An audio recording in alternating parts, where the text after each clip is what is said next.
Welcome to the Funnel Effect.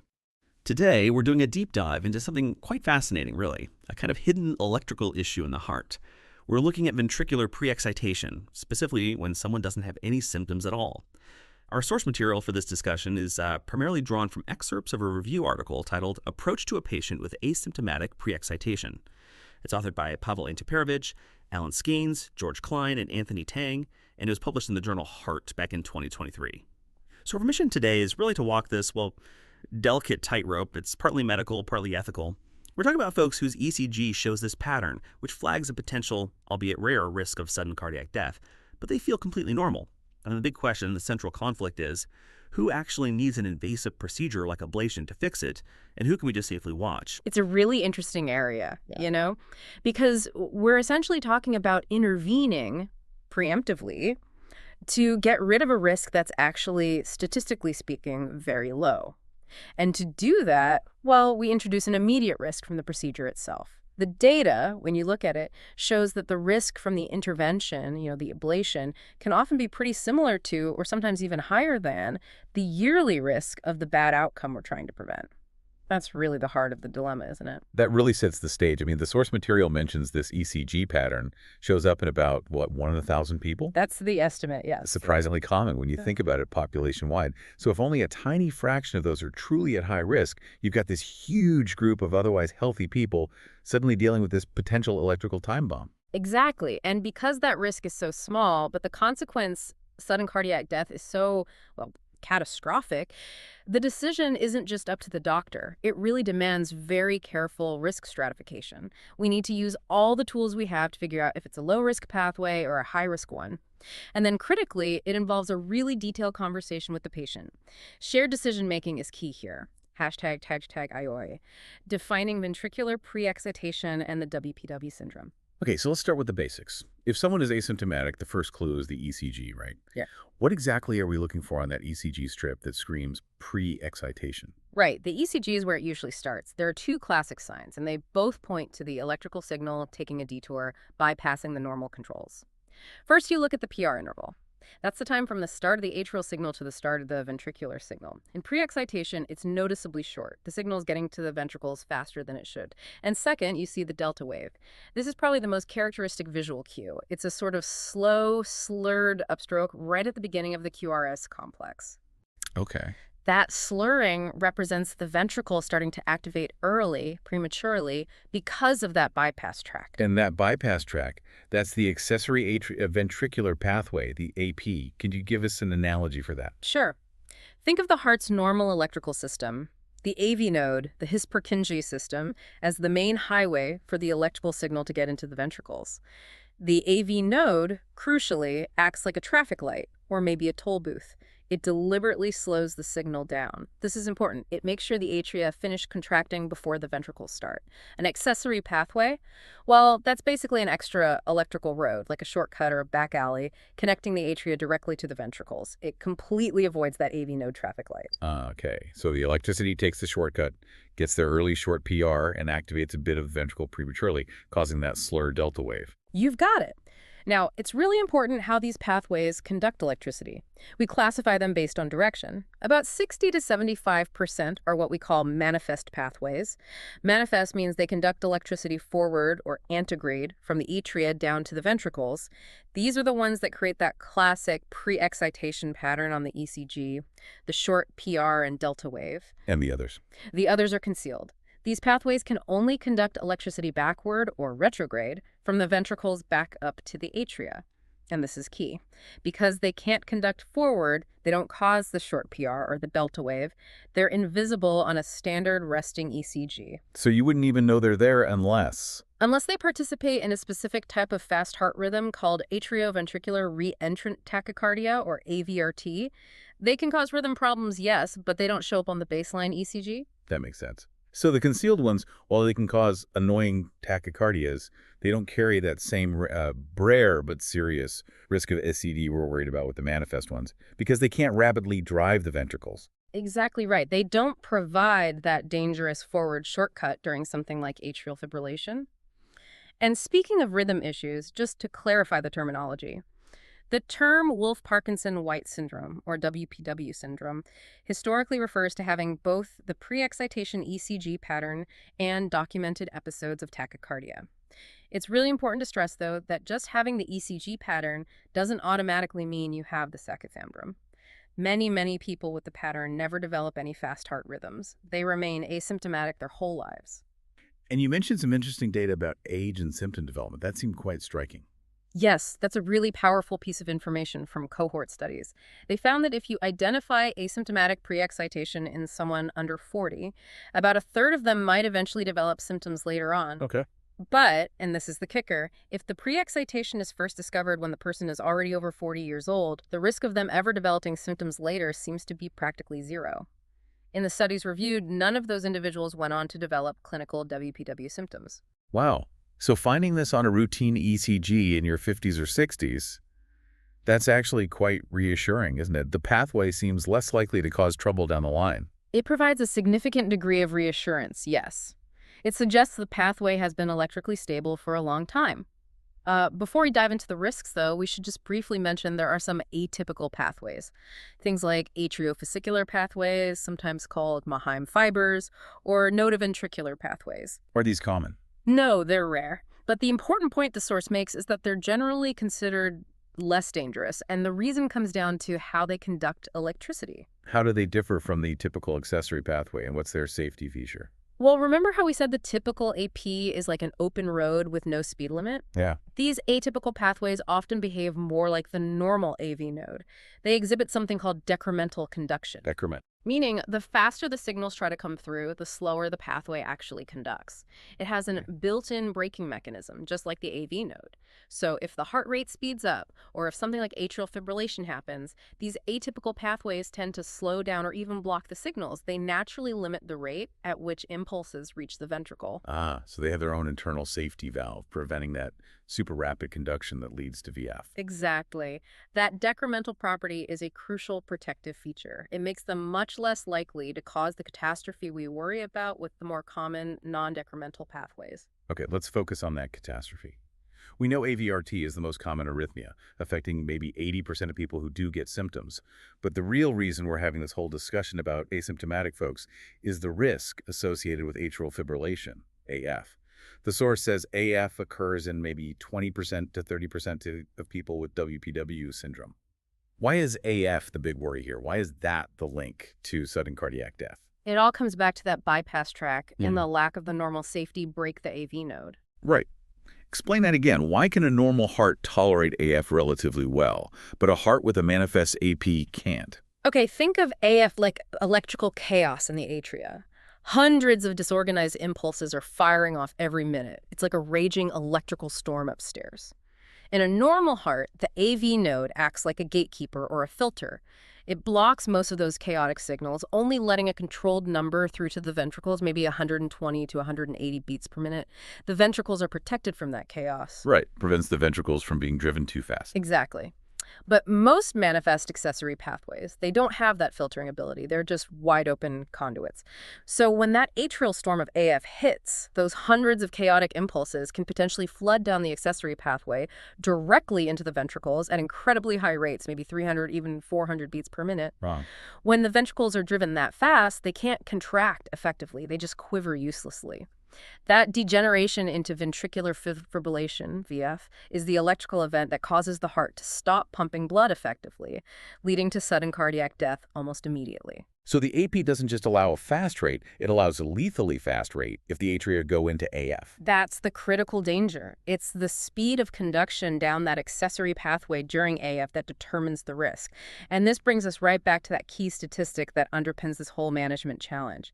What is the actual risk, the annual incidence of SCD in adults who have this ECG pattern but no symptoms? Give us that number again, and let's really try to put it in perspective. Okay, so a major meta-analysis looking at almost 1,900 asymptomatic adults estimated the annual risk of SCD to be around 0.13% per year, 0.13%. which translates to about a 1 in 769 chance in any given year. Okay, how does that compare to just general life risks. Well, think about the background risk of premature death for an average adult in the U.S. It's somewhere just under 0.1% per year from all causes. So the added risk from having an asymptomatic AP is actually quite small. It's only slightly higher than the baseline risk people live with every day without thinking about it. It's definitely not zero risk, but it's objectively speaking a very low probability event. That's such an important way to frame it. It means you're asking someone to consider a procedure to eliminate a 0.13% annual risk, when they probably accept similar or even higher risks, just driving their car, for example. Precisely. And that incredibly low baseline risk is exactly why invasive treatment isn't automatic. It's why we have this debate. Our job then becomes trying to identify within that large group of low-risk individuals the very small subset who might actually have a pathway that is capable of that lethally fast conduction. #tag3, the gold standard for risk assessment. Okay, so the surface ECG tells us the pathway exists, but it doesn't tell us how fast it can go in a crisis. How do we actually measure that? How do we gauge the danger? Well, the traditional gold standard, and still the most definitive way, is an electrophysiological study, or EPS. That's the invasive test. Yes. It involves threading thin wires, catheters, into the heart through veins, usually in the leg. This allows us to directly stimulate the heart muscle and the pathway itself and record the electrical signals from inside. It's considered the gold standard because we can actually, in a controlled setting, try to induce conditions like AF or pace the heart rapidly to directly measure the pathway's properties. Sounds pretty involved. What specific things are the electrophysiologists measuring during an EPS to determine if that pathway is, a safe back road or a dangerous highway? There are two key measurements we focus on, both aimed at testing the pathway's recovery speed and its ultimate speed limit. The first is the effective refractory period, or ERP, of the accessory pathway. You can think of the ERP as the pathway's minimum recharge time. Recharge time. Yeah. How long does it take after conducting one beat before it's ready to conduct the next one? We measure this by sending timed electrical pulses. The ERP is the shortest interval between two pulses where the first one gets through, but the second one is blocked because the pathway hasn't recovered yet. Okay, so a short ERP means it recovers really quickly, ready to fire again almost instantly. And that's bad. Exactly. A short ERP means the pathway is ready to go again very quickly. So if you have AF firing off hundreds of signals a minute, a pathway with a short ERP can potentially conduct almost all of them down to the ventricle. That's dangerous. And the second measurement, you said it was maybe even more significant. Yes, perhaps the most clinically relevant is the shortest pre-excited RR interval, or SPRI, measured during induced atrial fibrillation. Here, we actually trigger AF in the lab safely, and then we measure the time between the fastest consecutive beats that successfully make it down the accessory pathway to the ventricle. This SPRI value represents the absolute fastest the pathway can conduct during that chaotic rhythm. It's its functional speed limit under worst-case conditions. Right. And isn't there a specific number, a threshold, that separates high risk from low risk based on that SPRI? Yes, there is. Decades of data point to a critical threshold of 250 milliseconds. 250 milliseconds. If the SPRI, the shortest interval between beats conducted down the AP during AF, is less than or equal to 250 meters, that pathway is considered high risk. Rates that fast can potentially lead to VF. Conversely, the evidence is pretty strong, as the source notes, that if the SPRI is longer than 250 meters, then ventricular fibrillation is considered very unlikely. So that 250 meters mark becomes a really crucial dividing line in deciding management. But EPS is invasive. It has its own risks. Is there anything we can look for non-invasively that gives us a similar level of confidence about safety? Absolutely. And this is where non-invasive tests look Holter monitors, which record the ECG for 24, 48 hours or longer. Event monitors or exercise stress tests become really valuable. They're low risk, much less expensive, and sometimes they can give us a very clear signal that the pathway is likely safe, potentially avoiding the need for an invasive EPS altogether. And the key finding there is something called intermittent pre-excitation, right? Tell us exactly what that means. Yes, intermittent pre-excitation is the single most reassuring non-invasive finding. It's defined very specifically. It's the abrupt and complete disappearance of the delta wave and the short PR interval, while the patient is still in normal sinus rhythm. Abrupt and complete. It has to be sudden. Like one beat shows clear pre-excitation, the very next beat looks completely normal with a normal PR interval and no delta wave. Then maybe it comes back again later. Okay, so if you see that pattern on a Holter monitor, for example, what does it tell you about the accessory pathway's electrical properties? It strongly suggests that the accessory pathway has a very long effective refractory period, ERP. It's electrically sluggish. Think about it. If the pathway occasionally fails to conduct even during a normal, relatively slow heart rhythm, just spontaneously blocking, well, it's extremely unlikely that such a pathway would be able to conduct the incredibly rapid, chaotic impulses of AF fast enough to cause VF. That makes intuitive sense. If it can't keep up at rest, it's not going to handle the chaos of AF. Precisely. And that's why it's considered such a robust marker of a low-risk pathway. The American Heart Association actually gives the finding of true, abrupt, intermittent pre-excitation, a Class I recommendation, the strongest level for identifying low-risk pathways. The literature is quite clear. The sources confirm that, to date, no deaths from arrhythmia have been reported in patients who demonstrate this true intermittent pattern. That's fantastic news for a patient if it shows up. But you mentioned a potential pitfall earlier, the difference between this abrupt loss and a more gradual disappearance of the delta wave. Can you clarify that distinction? It sounds crucial. It is absolutely crucial, and it's where misinterpretations can happen, especially with exercise testing. A gradual fading or disappearance of the delta wave, particularly as the heart rate increases during exercise, does not carry the same reassuring prognosis. Electrically, it's considered equivalent to having persistent pre-excitation throughout. It doesn't mean the pathway is safe. Why not? What's happening electrically during exercise that causes that gradual fading? Let's use that highway analogy again. Okay. When you exercise, your body releases adrenaline and other catecholamines. These hormones significantly speed up conduction through the normal highway, the AV node. Right, the main route gets faster. Much faster. So the electrical signal traveling down the normal AV node pathway reaches the ventricle more quickly than it does at rest. Now, if the accessory pathway, the back alley, is still conducting at roughly the same speed, but the main AV node highway is now much faster, the contribution of the AP signal to the overall ventricular activation becomes less and less significant. This is called decreased fusion. The delta wave, which represents that early activation via the AP, gets progressively smaller as the AV node conduction speeds up, and it might eventually seem to disappear altogether. But, and this is the key, the accessory pathway itself hasn't actually blocked. It's still conducting electricity just fine. Ah, I see. It's not that the shortcut closed. It's just that the main highway got so fast that the shortcut's contribution became invisible or negligible. Exactly. True intermittent pre-excitation means the shortcut itself temporarily closed and hit a conduction block. Gradual loss during exercise just means the main road got faster and overshadowed the shortcut. This is why interpreting exercise tests for this can be tricky. If the delta wave just gets smaller or gradually fades, the clinician can't be certain that the pathway has a long, safe ERP. The patient might still have a high-risk pathway, and further testing, like an EPS, might still be needed to be sure. #V, management conundrum, and guideline review. Okay, we've talked about the risk and how we try to assess it.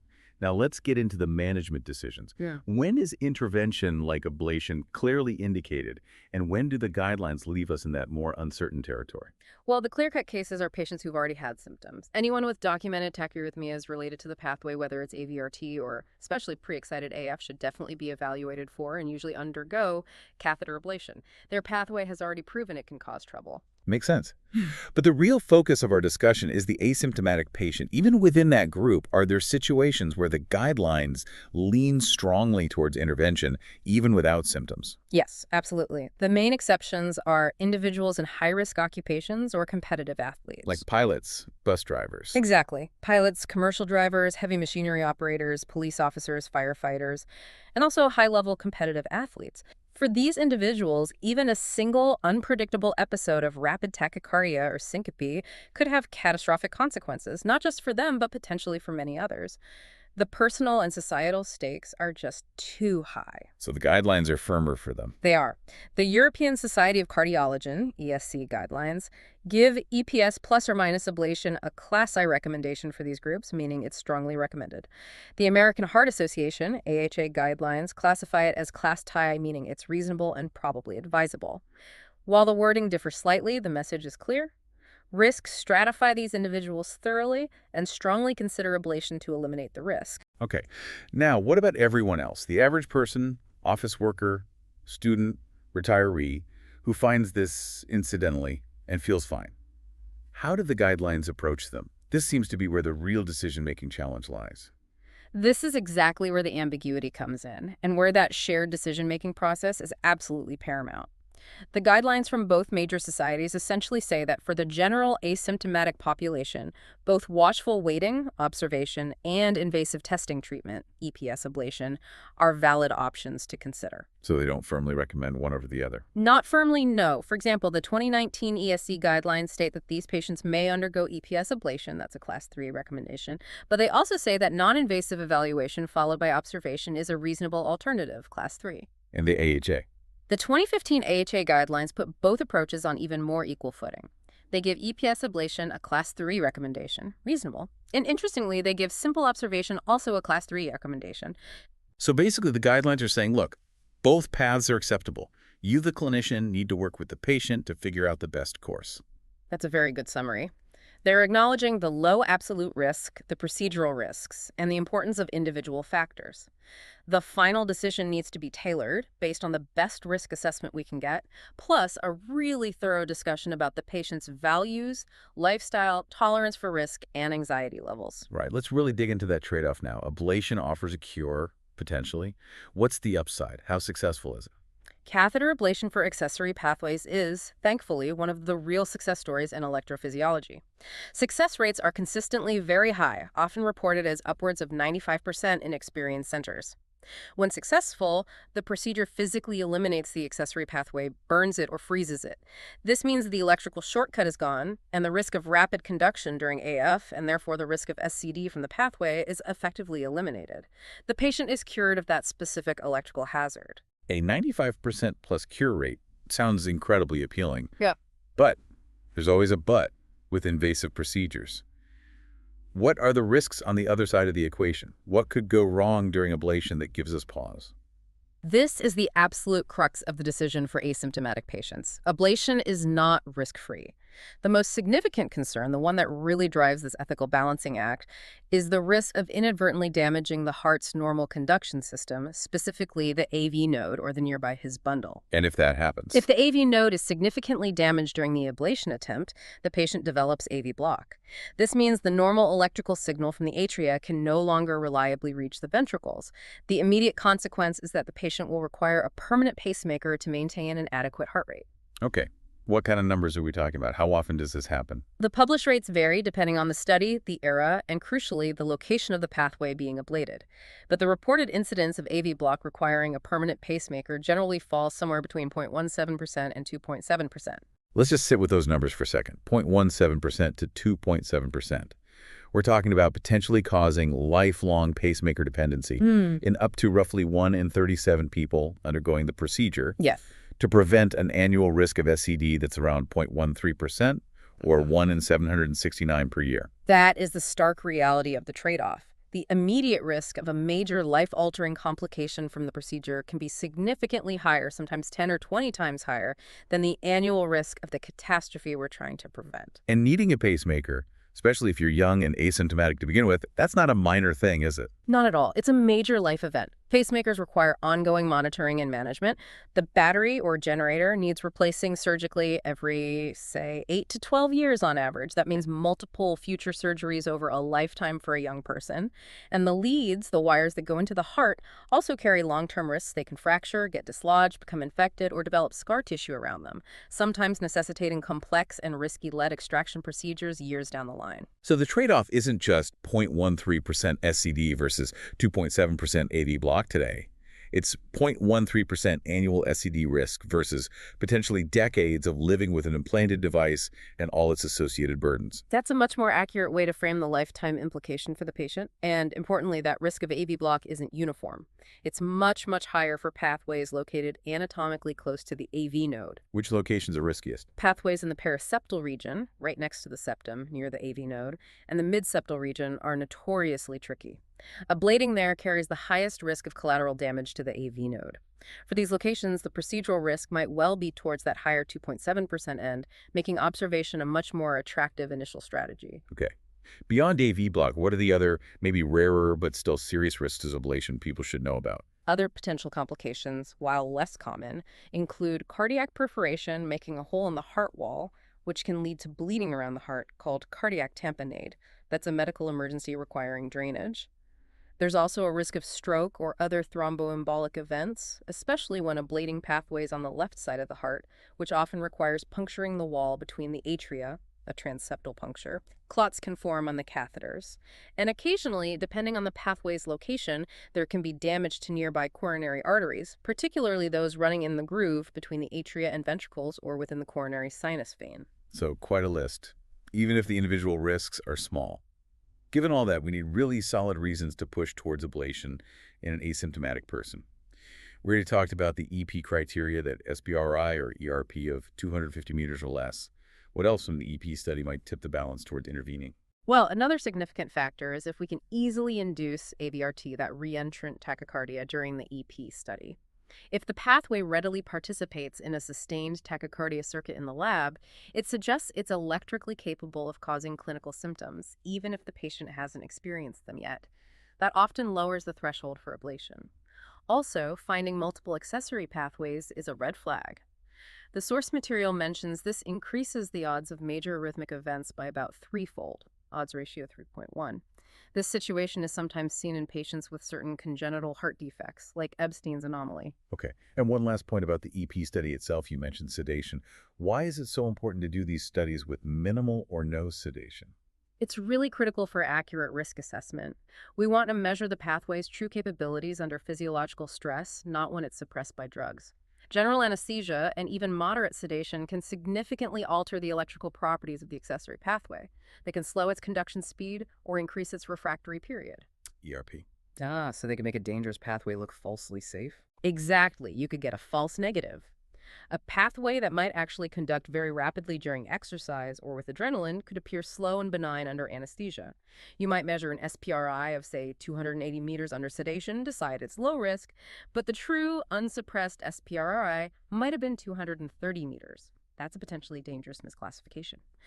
So minimal sedation allows us to see the pathway's real potential. #7, finalizing the management decision. Okay, let's try to bring all these threads together. We're standing at a crossroads with the asymptomatic patient. On one side, this small but real 0.13% annual risk of sudden cardiac death. On the other, this immediate 0.17% to 2.7% risk of needing a pacemaker from the ablation procedure, plus other rare complications. It really boils down to that comparison, a very small lifetime statistical gamble versus a small but immediate risk of a definite life-changing event.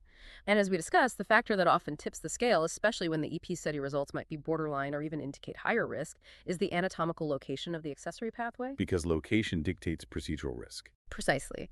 Location tells us how difficult the ablation is likely to be and, more importantly, how close we have to get to the precious AV node. So walk us through how location modifies the decision. Let's imagine two scenarios. Okay. Scenario 1.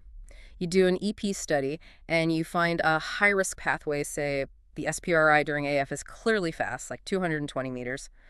But, anatomically, the pathway is located far away from the AV node, maybe out on the left lateral free wall. Okay, easy target. Relatively speaking, yes.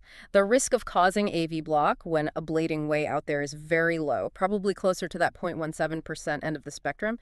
In this case, the risk-benefit calculation usually favors ablation quite strongly. You have a demonstrably dangerous pathway, and the procedure to eliminate it carries minimal risk to the normal conduction system. Makes sense. Now, scenario 2. The challenging one. You find a pathway that's maybe borderline or even high risk based on EP testing, but it's located right next door to the AV node, a mid-septal or anteroseptal pathway. Right. Now the game changes. Even if the pathway itself isn't outrageously fast, the procedural risk skyrockets. Ablating in these septal regions pushes the risk of AV block towards that higher 2.7% figure, or maybe even more in some series. In this situation, even with a high-risk pathway finding on EPS, the decision often swings back towards observation. Why? Because the immediate substantial risk of causing lifelong pacemaker dependence might reasonably be deemed unacceptable when weighed against the small annual risk of SCD, especially in someone feeling perfectly well. So it's not just if the pathway is dangerous, but how dangerous is the cure for that specific pathway? That's exactly it. For many asymptomatic patients, particularly those without high-risk jobs, the primary reason to choose observation over ablation isn't necessarily because the pathway is proven safe, but because the procedural risk associated with its specific location is just too high to justify the intervention. #8. Pharmacological options, limited role. Before we wrap up, what about medications? Is there any role for antiarrhythmic drugs